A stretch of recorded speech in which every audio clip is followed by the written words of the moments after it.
Hello, welcome back. Dr. Shane Harada here, and our topic for today is right here, the germ theory of disease.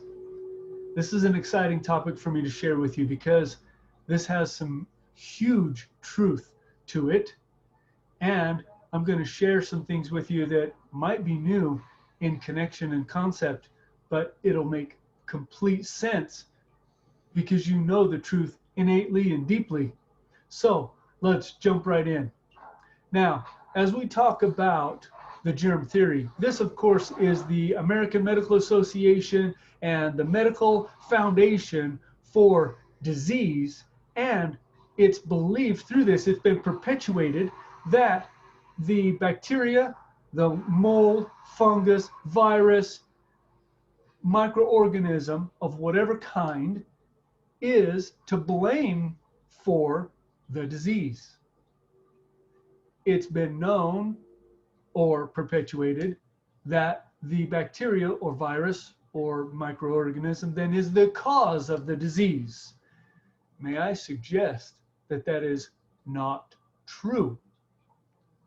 Let's see why.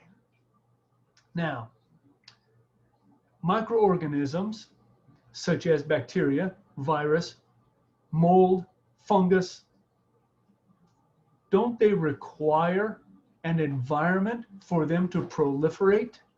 Proliferate means to reproduce and to have more and more reproduction. So the environment must be right for that bacteria to reproduce. Case in point, the petri dish. When a culture is taken and applied to a petri dish, I hope you know and understand that the petri dish is agar or sugar or some form of food, and that sugar is then specifically geared, formulated to be food for a very specific type of organism. If you want to grow worms or parasites on that petri dish, you put food in the agar that when you put the sample of whatever saliva, urine, whatever it is, the sample that may have that kind of organism in it, then that organism will be able to have the environment to start growing and proliferating and reproducing. But there has to be food source. In other words, a sterile petri dish grows nothing because it's sterile. There's no food source. Let's take this a step further now. In order for germs, mold, fungus, bacteria, virus, parasites, and any other microorganism to grow, it first requires an environment in which there is a food source. And bacteria, molds, fungus, and virus all prefer a warm, moist environment, which may I suggest that is why the body produces a fever, especially in the case of bacteria. That is one of the signs and symptoms that it's a bacteria infection is fever, because the body knows that if it goes from 96 degrees, 98 degrees, whatever degree, to 100, 101, 102, the higher that temperature goes, the more power it has to wipe out more bacteria. So the medical answer to that is to decrease the fever and give a fever reducer while the bacteria then continues to proliferate and grow in the tissue. That to me, again, backwards. But despite that, I also, again, understand that the medical model has some great things. And if it is a large amount of pneumonia, go to the hospital, get an antibiotic, take care of that, get it down, get the body under control, stabilize it. The medical model is fantastic for stabilizing and getting rid of that bacteria and finding out what it is and doing all their tests and studies to find out what it is. So when the cases are needed, use it. But may I suggest in the case of a common cold or the common flu, and we're going to develop this a little bit further here on this video, that you should go about doing this with natural, healthy things that actually build the immune system, help the immune system to fight that off before going to all the medical antibiotics, because for every medicine, there's always a side effect, and it's typically not healthy for the body, and it breaks down the body's natural response systems. So I love natural health. That's what we're here for. Now, let's take this a little further. We've just mentioned that the healthy tissue is not a home for bacteria to grow. That's why you're able to stay healthy, is because the healthy tissue does not become that food source, does not become that environment. And may I suggest there are germs, bacteria, molds, fungus, virus around us in the tunes of billions and trillions of these things every single day, on every single doorknob, on every single desktop, on every single mask, on every single light bulb, because these are areas where bacteria, virus, they proliferate, they hang out, they go dormant. They can live there for hours, sometimes days, sometimes months. But if they are taken into a healthy body, the immune system is able to wipe them out before they build a colony sufficient to take you out. Now, as we say this, the blood cells, the white blood cells, are known to be the immune response. Let's check this out a little bit, because the white blood cells then detect, and that agent that they detect is called an antigen. And let me bring that up because I have a picture here of that. And the antigen looks like this. As we see in the center of the screen, the little green dot, the antigen. And the triangle shaped or three-part is called the antibody. The antibody is our body's natural response to attach to that antigen.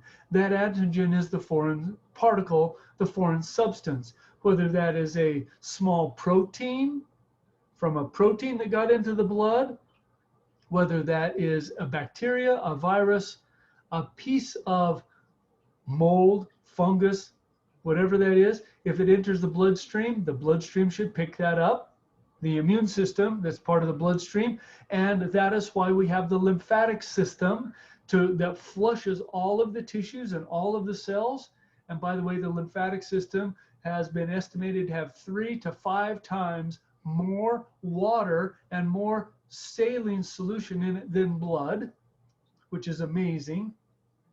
So by volume, the lymphatic system is by far larger volume and a larger system than the circulatory system. Now, in that then, the antigens get into the tissue or get into the body, and the body then detects and recognizes and forms the antibody. Now, as the body forms that antibody, very interestingly enough, the antibodies now go out and attack, shall we say, adhere to, glob onto, connect to that antigen. And when the antibodies glob onto it, now the antibodies are able to glob onto themselves as well and glob onto other antibodies. So now they start to form a colony. And with this colony now, the body can bring in white blood cells to now start surrounding, and the white blood cells actually begin to break down and digest the antigen and antibody so that it eliminates it from the body and from the system. Now, if the bacteria, virus, mold, fungus, whatever it is, has been allowed to grow and proliferate at a larger colony, then the body mounts this response, and as it starts to break these things down, this is where the lymph nodes come into play. And for instance, there's lymph nodes under the arms, there's lymph nodes here in the neck and under the chin, there's lymph nodes in the groin area, and those are larger areas where the body can now colonize the breakdown of these bacteria, virus, and foreign bodies. And as those lymph nodes become full, they become swollen. And that is why then we get swelled lymph nodes. If that bacteria, virus, or is in the chest or in the arm or in the hand, then it brings that to the central area, and those swell because now they're full of antibodies, antigens, and white blood cells. If it's in the neck or in the head somewhere, this is why the parotid glands start to swell. Or if it's tonsils, the tonsils are an amazing one that are required by the body as part of the immune response. So again, this is another area where the medical answer to the tonsils being swollen is then take out the tonsils. My response to that is, why is the body using that gland to gather all of that foreign body stuff and it becomes swollen? That's its natural response. So why take it out? Wouldn't it be better to figure out what the invader is and take out the invader and help the body mount its immune response even stronger? This is why children who have had their tonsils taken out are more susceptible to infections. Or the spleen is another example. And if the spleen is swollen in a person, the medical model response is, well, take it out, get rid of the offending organ. It's not the organ that's offensive, it's the bacteria and virus that the body is trying to get rid of that's the offending organism. So we need to help our body now increase its response with fluids, with all kinds of the herbs and the antibacterial and antibiotic naturals that help the body mount a better immune response, kill it, get rid of it, flush it out, and that then is giving our body a better response.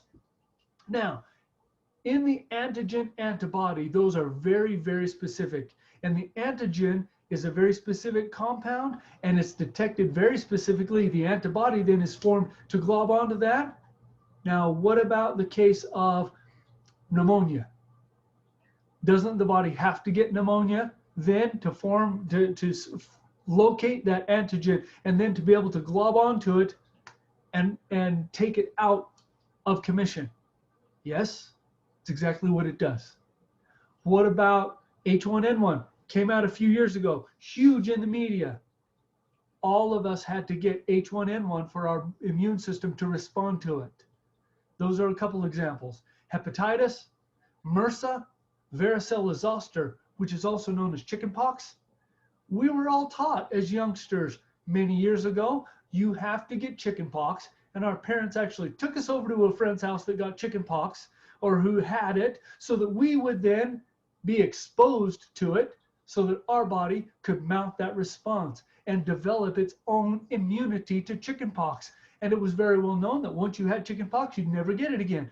This is the exact response for every bacteria, every virus, every mold, every fungus, every parasite, every microorganism. The body has to respond to it in exactly the same way.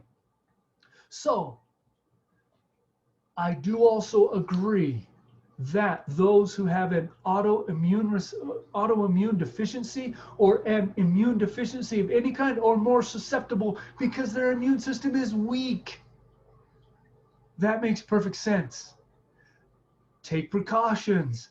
Obviously, don't go purposely expose yourself. Make sure that your environment's clean.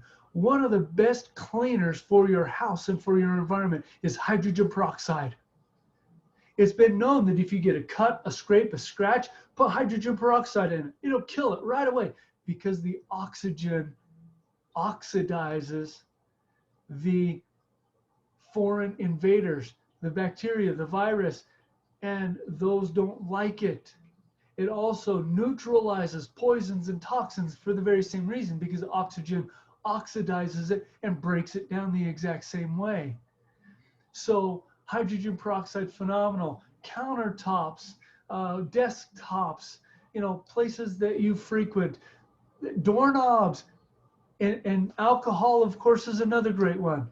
Now, hydrogen peroxide is far less polluting, far less invasive to our own natural body, so it can be breathed.